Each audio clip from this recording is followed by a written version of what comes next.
Morning to all of you. जैसा कि अभी हमारा जो क्लासिफिकेशन का जो टॉपिक था वो कंप्लीट हो चुका है। अब हम बात कर रहे हैं टाइप स्टडी की, ठीक है।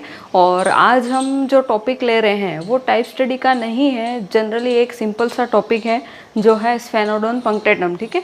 और ये स्फेनोडोन पंक्टेटम का मोस्ट इम्पोर्टेंट टॉपिक है और इसके ऊपर हमेशा क्वेश्चन बनता है। ये टॉपिक है एफिनिटीज ऑफ स्फेनोडोन पंक्टेटम।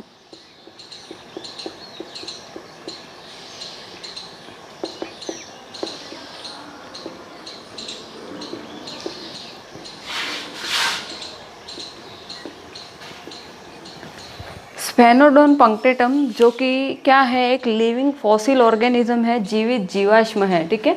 और स्पेशली ये जो ऑर्गेनिज्म है वो किससे रिलेटेड है, क्लास रेप्टिलिया से रिलेटेड है। और रेप्टिलिया के अंदर भी जो इसका क्लास है कौन सी, लेपिडोसुरिया। लेपिडोसुरिया का सुपर ऑर्डर जो है, सॉरी इसकी जो क्लास हो गई रेप्टिलिया, और उसका जो सब क्लास है वो कौन सी है, डायप्सिडा, ठीक है। और डायप्सिडा के अंदर भी इसका जो सुपर ऑर्डर है वो कौन सा है, लेपिडोसुरिया। और लेपिडोसुरिया के अंदर भी इसका जो ऑर्डर है वो कौन सा है, रिंकोसिफेलिया, ठीक है। तो ये किससे रिलेटेड है, ऑर्डर रिंकोसिफेलिया से।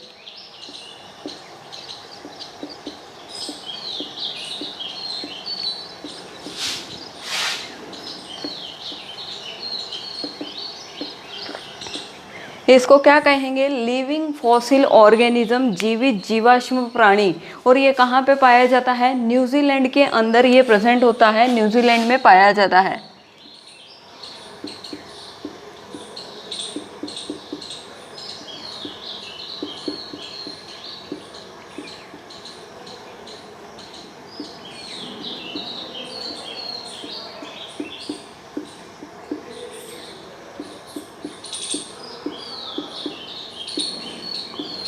न्यूजीलैंड के मूल निवासी इसको क्या कहते हैं, टोट्रा कहते हैं।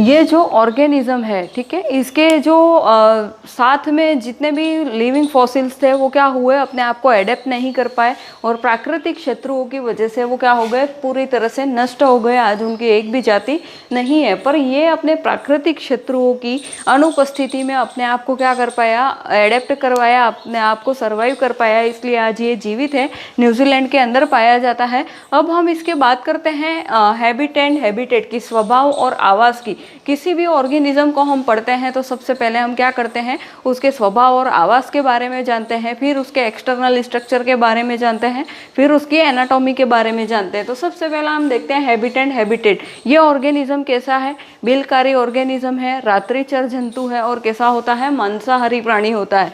इनके अंदर यह जो है भोजन के रूप में किसको उपयोग में लेता है, अकशेरुकी प्राणियों और मछलियों को खाता है। नेक्स्ट हम बात करें, ये कैसा प्राणी है, आलसी प्राणी है और बसंत ऋतु के अंदर भूमि के अंदर की ओर डीप में क्या करता है, 10 अंडे देता है।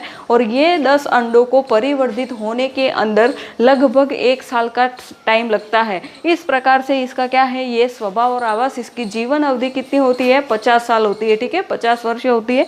नेक्स्ट हम बात करें इसके एक्सटर्नल फीचर्स की, बाहरी लक्षणों की, कि ये किस प्रकार से दिखाई देता है ना, इसका बॉडी स्ट्रक्चर क्या है। तो सबसे पहला ये कैसा होता है, शरीर इसका छिपकली के समान होता है। इसकी जो लंबाई है वो कितनी होती है, 70 सेंटीमीटर होती है।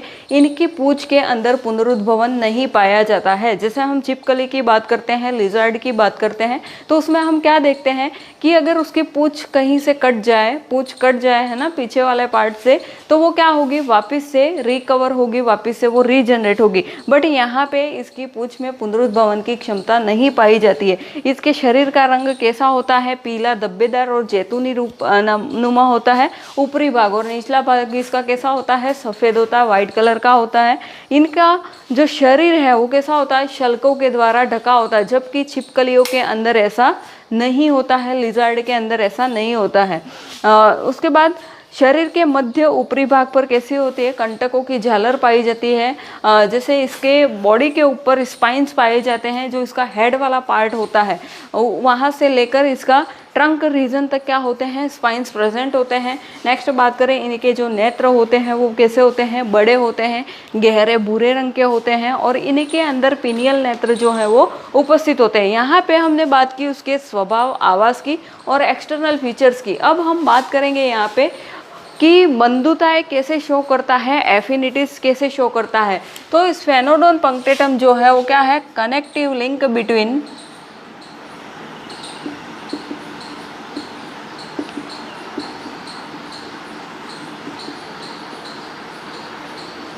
lizard and crocodile।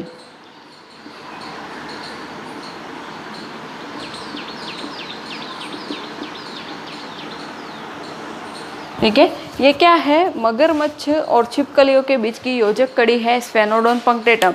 तो अब हम यहाँ पे क्या देखेंगे कि इनके बीच में मतलब ये मगरमच्छ से कैसे समानता रखता है, कैसे विभिन्नता रखता है, छिपकलियों से कैसे समानता रखता है और कैसे विभिन्नता रखता है।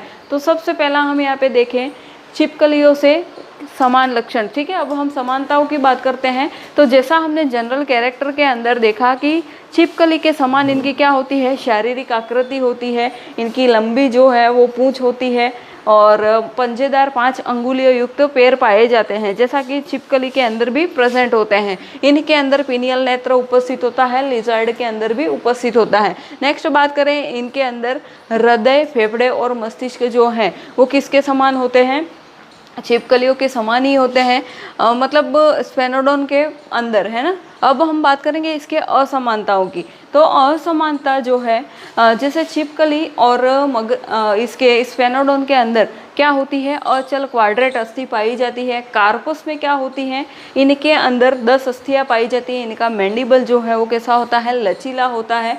नर में मैथुनी कोष जो है वो कैसा होता है, अनुपस्थित होता है। और उभयगर्ती कशेरुकाएं पाई जाती है। ये जो कैरेक्टर हैं वो किससे, मतलब कि छिपकली से असमानताएं दर्शाते हैं। मतलब कि छिपकली के अंदर ये जो कैरेक्टर है वो नहीं पाए जाते हैं। ये किस में पाए जाते हैं, स्फेनोडोन पंक्टेटम के अंदर। अब बात करें मगरमच्छ के समान लक्षण।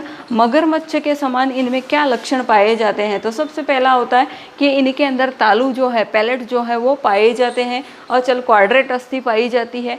नेक्स्ट बात करें, उदरीय परशुकाएं और अस्थियां जो है पाई जाती है। ठीक है, तो छिपकलियों के अंदर भी क्या होता है, एब्डोमिनल जो रिब्स है वो क्या होती है, प्रेजेंट होती है। तो इनके अंदर भी उदरीय परशुकाएं और अस्थियां पाई जाएंगी। अब असमानता की बात करें तो क्या होते हैं, ये गर्तदंती होते हैं। ठीक है, मतलब गर्तदंती, जब हमने मैमल्स का क्लासिफिकेशन पढ़ा और उसके डेंटिशन की बात की हमने, तो गर्तदंती में मैंने बताया था कि ऑर्गेनिज्म जो होते हैं उनके दांत क्या होते हैं, जबड़ों वाला जो पार्ट होता है वो क्या करता है, क्वार्टरनूमी संरचना बनाता है। और उस क्वार्टरनूमी संरचना के अंदर ये दांत क्या होते हैं, अंदर तक धसे हुए होते हैं, इसलिए ये ऑर्गेनिज्म गर्तदंती होते हैं। इनके अंदर जो असमानता पाई जाती है वो कैसी होती है, मैथुन अंग जो है, नर का मैथुन अंग अनुपस्थित होता है। और नेक्स्ट है 4 कक्षीय हृदय जो है वो इनके अंदर पाया जाता है। तो इस प्रकार से हमने यहाँ पे क्या देखा, स्फेनोडोन पंक्टेटम के हैबिट एंड हैबिटेट की बात की, एक्सटर्नल फीचर्स की बात की, और यहाँ पे हमने एफिनिटीज देखी कि मगरमच्छ और छिपकलियों के बीच से ये कैसे असमानता है और समानता को दर्शाता है। ठीक है, और ये ऑर्गेनिज्म लिविंग फॉसिल ऑर्गेनिज्म है। 1 नंबर में हमेशा ये क्वेश्चन आता है, 2.5 नंबर में भी आ सकता है और 7.5 नंबर में भी ये क्वेश्चन आता है। ठीक है, तो आपको उसके अनुरूप ही क्या करना है, इसको कम्प्लीटली डिस्क्राइब करना है। आप चाहो तो इसका स्क्रीनशॉट ले सकते हो। Thank you.